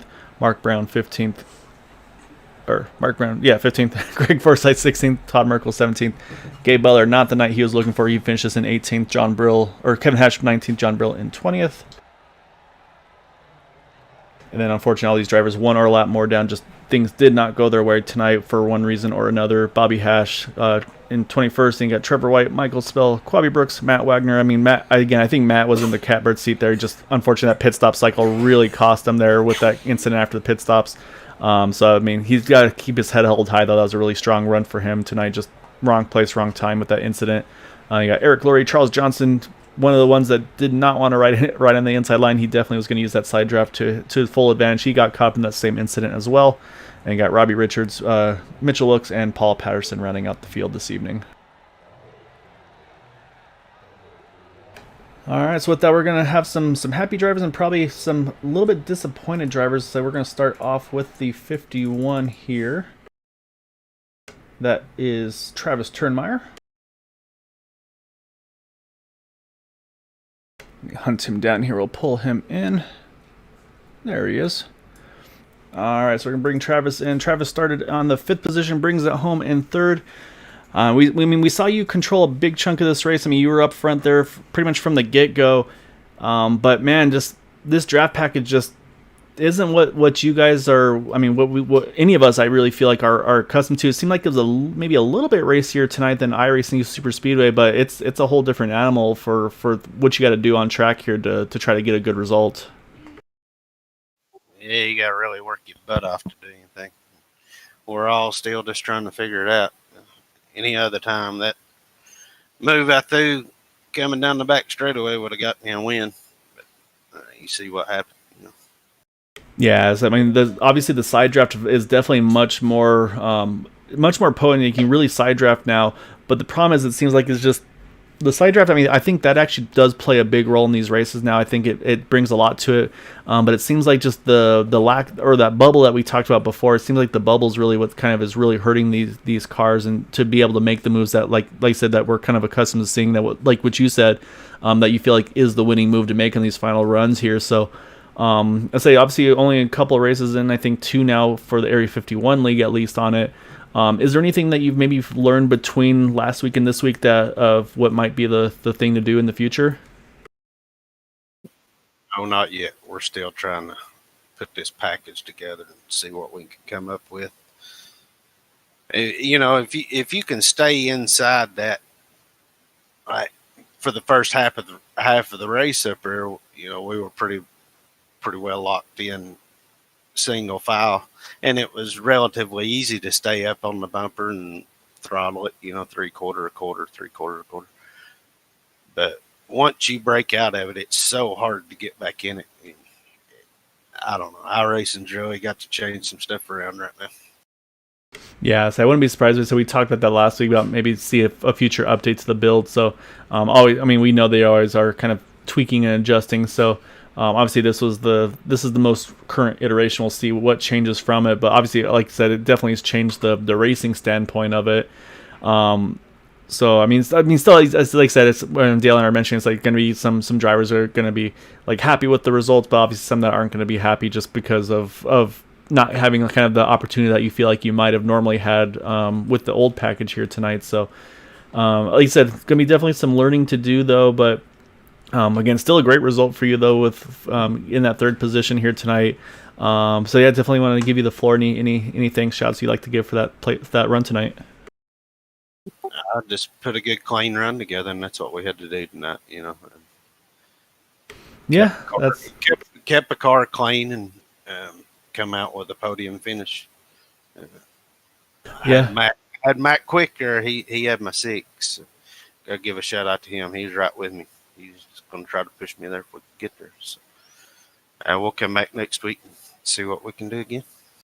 Yeah, I'll see if anything changes between now and then. I'll say, and I know you guys obviously will be kind of seeing what you can figure out to maybe make something happen a little bit better in the future, to maybe find the little tricks and tips that'll help these cars, help you guys, say, be able to kind of get back to your dominant ways. But say, I mean, like I said, not the run you're looking for, but it's still a great finish though overall, grabbing that third spot. So congrats again though, Travis, and look forward to chatting again here with you soon. Thank you guys. Have a good night. Yeah, so I think that shows right there, Dale. I'll say that's the kind of the again, it's a good result for him, but again, I think there's, when you're used to kind of having that abilities to make those right moves at the right time and everything to get these wins tonight, I think that's just a little bit of frustration, just not being able to do what you're used to be able to do week in, week out. Yeah, no, you're exactly right. Things they saw, that 3 weeks ago would have been an opportunity. The last couple of weeks, there's just been nothing to make of them. Yeah, I'll be curious to see if anything does change on the build side of things with iRacing to make any adjustments too. Like I said, I think the side draft, I think it brings a ton into it now. But yeah, I feel like you said, I think that bubble definitely makes it a little bit tougher. But I mean, it's everybody's in the same boat. They're going to all have to adjust to it. So I'll be curious to see how that pans out. But we got to go over now to that number 6 machine of Bud Steele here. Once I find the right camera angle, there's our number 6 car. Bring Bud Steele in here with that second place finish this evening. Say started in 15th, but say made some good moves there, and say obviously some good dedicated teamwork, which we've seen a couple times out of this Roswell Motorsports team. Say we saw a few weeks back Jim able to push Quabi to the win. Say tonight you were able to kind of play almost blocker, if you will, but and then just completely dedicated to that 76 to Jim Brooks at the end there, it looked like. Oh yeah, guy. Yeah, been a long time, but yeah, it was a total team effort tonight by everybody. If they weren't up front running, they were coaching us. So yeah, it was a great job by everybody tonight. Yeah, so the first thing obviously is you guys are able to save the fuel, do the two pit stop strategy, and then of course with the cautions able to save a little bit extra to get to the end. I'm sure you guys are feeling maybe a little nervous once we started to get into the green white checkered territory. But I mean, what was the thought process after when you guys kind of got separated from that lead pack? As we saw some of that side drafting going on, that kind of separated you from the lead pack there. Was there any concerns on your end of kind of not being able to be in contention if it stayed green to the end? Well, no, because I believe most that were in that lead pack were going to have to make that extra stop, I believe. And yeah, I mean, the way that we ran it, I mean, we were hoping that, it went green all the way, and we may have come close to about the same finish, but we just wanted to, mainly try to get, as many of us in top 5 as possible. Because we're not sure Jim, he's up there in points. I'm not sure who else is up there in points, but um, really mainly trying to just concentrate on the team points and get everybody the best finish it can. But yeah, I think we've been in good shape if no cautions had come out at all. But once that caution did, we could stay out because we had already made our last pit stop and we were going to run it to the end. So we're kind of going to be in pretty good shape either way. Yeah, so you guys obviously had a really good pit strategy with a handful of other drivers kind of using that same approach as well.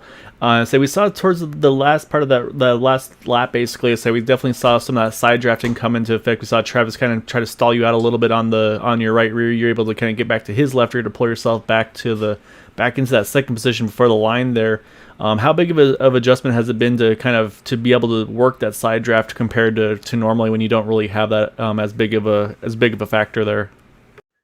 Yeah, that's the side draft's about all you've got to work with to, gain any kind of advantage, because you really can't,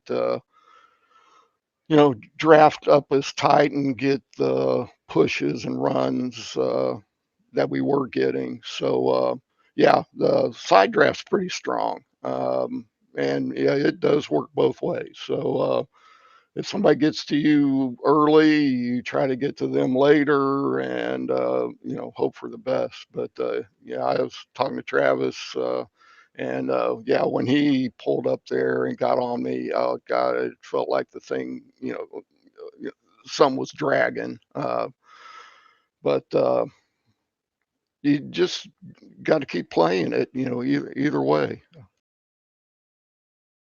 Yeah, so it definitely looked like that when someone would get on the quarter panel, almost like like I said, almost like a parachute gets pulled out from you. So, but I say you did a good job getting back to him and grab that second spot. So, I say that being said, though, I mean, I say I'm sure it's going to be part of the thanks and shout outs. But I say I see you got a new sponsor on there. I believe that's Balehaven, if I'm not mistaken. So, I say going to be celebrating with one of those this evening. Well, actually, when I went to the store the other day, I tried to find some, couldn't find any. So, yeah, new sponsors, Bellhaven, Scottish beer for those that aren't familiar with it. Because I found out a few days ago, did the old, ancestry DNA thing, and found out I'm pretty damn Scottish. So, out comes the Bellhaven sponsorship. So, yeah, that's pretty cool. And well, I'm thanking people. I want to thank my beautiful, lovely, my fantastic wife. Eh, she's the best, and I hope I don't embarrass her. She's probably watching, so maybe I'll get a nice hug and a kiss when this is over with. So, and great job, Pops, Brooks, and great job to you all up there in the booth. Enjoy going back and watching. Yeah, great job tonight again. But I say it's glad to see you back on track and saying back to your old ways as well. Say say you're having to kind of recover a little bit, but yeah, glad you're back up here and able to race with us again. So great result for you tonight and the team as always, and look forward to being able to catch you here again some more soon. And have some future interviews. Okay. Thanks a lot, Gaio. You take care. All right, that is our second place finisher, that number 6 of Bud Steele. And Dale, we talked about he was going to be probably pretty dedicated to that 76 in front of him of Jim Brooks, and that was exactly what he did. And I mean, that's what they did there, was able to get them the 1-2 finish tonight. I mean, like I said, everybody's got to be adjusting to this new package, and I mean, those guys are able to get in position to do so, and then from there able to protect that 1-2 finish here tonight. Yeah, man, just a great team effort. That's all I can say. A great team effort, did exactly what they had to do. Yeah, so say with that we got to pull him in here. So I'll say a few weeks ago, Dale, we talked about him pushing his favorite son to the win, and say able to get the win himself with help from Bud Steele tonight. I feel like you guys have been one of the few teams that have been able to get these 1-2 finishes in this series here so far. Obviously a big change in the package tonight with what we're used to. Obviously last week iRacing the same boat there, but how different is it for you behind the wheel to kind of try to wrangle this thing versus what the package used to be? Well, that's a secret I can't let you know. We got it all figured out, so yeah, we're gonna win out the rest of the year probably. Yeah, that's true. Yeah, don't get the secrets out. I'm sure everybody's watching still. So, but yeah, I mean, obviously you were one of the few that were able to kind of work your way forward there through the field, through pit strategy, of course, a little bit. Say a few of you guys like yourself, Bud, Matt Quick was one of the other ones as well, able to kind of stretch the fuel run to go that 25, make it the 2-stop race. Was that kind of the plan going into it, or was it just kind of see how the race kind of unfolded and then kind of adjust accordingly? Yeah, once we realized that we were probably okay because we were, checking up enough and running half and 2/3 throttle, it was like, hey, we can make it solid 25 laps. So we pushed for that. We're able to do that both times, and then we were good to go. Probably not with a green-white checker finish, but if it would have stayed green the whole way, we'd have been right there. We had a plan. Quabi was going to work with us. He was laps down, but he was going to sort of blaze the trail and help us save a little. And then caution came out and changed it. But at least because we didn't have to pit, that put us right up front, and that was really what made it happen. Yeah, I mean, that's what Dale and I are noticing. It seemed like obviously the two keys were obviously kind of being up front, but then also having that inside line. Obviously, with this new package, it seems like the outside line is very difficult to make work. We've seen the side draft definitely does play a role in it, but I mean, it's going to take a lot of teamwork on that outside to make it happen. We were curious about the last restart, what the plan was going to be like, if you would restart up top and then try to jump a little early and then kind of slide in front of Bud, or what the plan would be. But then I'll say obviously you jump a little early. Bud was able to kind of, I'm sure you guys were kind of talking about on Discord, counted down and all that to be able to kind of jump in front of Travis there at the end. But were there any concerns about getting too far out in front to open the door for like one of those kind of the big momentum shifts on those last laps? Not really. It was just more, okay, let's go early, and hopefully like we'd pull away from, I think it was Matt Quick that was behind, and that way Bud could drop in and we could control the scenario, and that worked pretty well. But more importantly was when Nick pushed me on the outside when I was outside front row. He pushed me, both of us, all the way past, I think it was Matt on that one. I think Bud may have helped us a little there. I'm not saying, but that was really what gave me the chance to win. Was once I was able to get the lead, then it was just a matter of don't do anything to jeopardize that. Yeah, so it did seem like, once you got control, you were able to kind of manage everything just how you needed to. So I mean, I'm sure it's fun to be on the other foot of the receiving end of getting the help to get the win here this evening. But before I give you your thanks and shouts, so I don't know if Dale, if you had any questions on your end as well that you wanted to quiz them on. I really don't have any questions. I just want to say congratulations, Jim. Man, that was awesome. I thoroughly enjoyed watching you race. I did have to tell Gael, what they told Ned Jarrett, to stop being an announcer and start being a father. Only, inverse in that case. But just super excited to be here for it, and want to thank you. You do a great job with this league, and want to thank you for having me here for it. Hey, thanks, Dale. That was a ton of fun. I appreciate it, and it was a real team effort. I want to thank all of those guys. I mean, Eric, Lori, Bud, Nick Monfretti, and Quavi. He helped as much as he could and did a really good job. And I mean, that was a real team win, and that should give us a good boost to pad our lead a little bit, I would hope. Yeah, so that's exactly it. So obviously you got the two championships going in to the season. You got the drivers championship, of course, the team championship as well, to be split between the drivers. So you guys, like I said, I think this is the second 1-2 finish you've had as a team. So obviously going to be a great boost for you guys as well going into next week at Talladega. So congrats again. I say well earned, hard fought, definitely.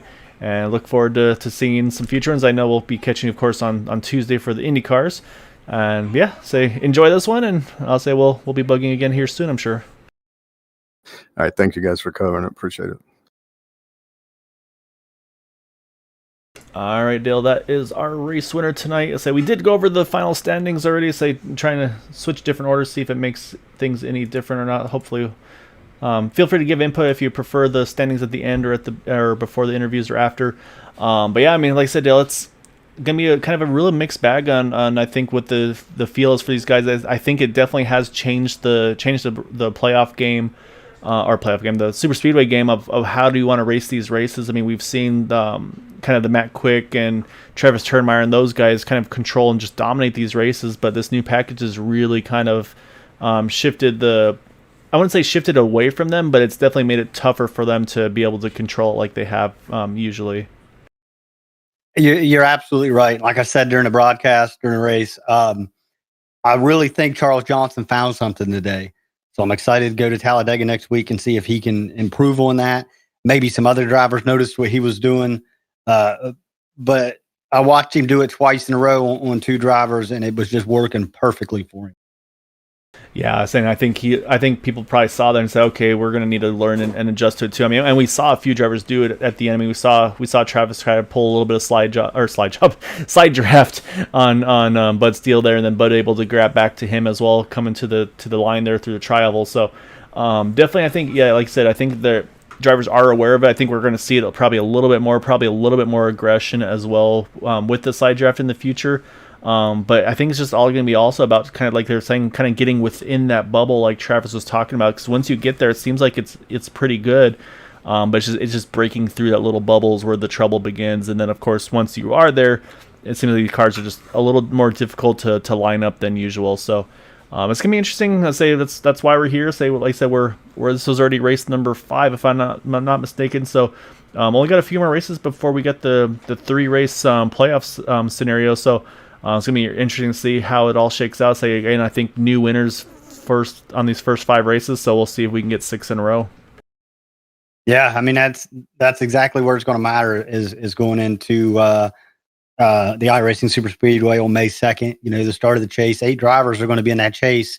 The potential right now is that we have 9 different winners. So the finishing positions are going to be very, very important going into that. Yeah, so no, it's going to be really interesting to see how it all pans out. Hope you guys enjoyed it. Say, really appreciate everybody joining in for the broadcast. I say again, hats off to all the drivers. A really good show here tonight. I say caution free until after that second pit stop, where I say that's kind of where things kicked off. But again, I mean, it's a new package, and everybody's going to have to get adjusted to it a little bit. But when it was all said and done, I think everybody did a wonderful job this evening. So congrats again to our top 3 though: Jim Brooks, Bud Steele, Travis Turnmeyer. And we'll be seeing you again on Tuesday for the Indy Series. I'll have Steve Goschak with me in the booth then. But of course, as always, until then, Dale, as always, a pleasure. Glad you're able to join me with this one. So it was a fun one. And look forward to Thursday with you on the Cup side. Yeah, absolutely, man. Congratulations to you. You know, with Quabi winning and now Jim winning, the Brooks family's hot. It's obvious. Team Roswell leading the points or the team championship points right now, and just advance that lead with the 1-2 finish. So congratulations to them. One thing I noticed is looking at the scoring, 80% of the races so far have been won by 2 teams. Team Bravo having 2 wins under their belt, but they are not in second in the points. Those finishing positions of the rest of the team drivers are really, really mattering on this. So I think it's awesome. I think it's going to be exciting. Yeah, it's gonna be really curious to see how it all pans out. We'll definitely be keeping a closer eye on those points as the season goes on. So, so thank you again, everybody, for joining us. So, as always, before we go, if you can, please try to stay home, stay safe, wash your hands, and until Tuesday, have a good night.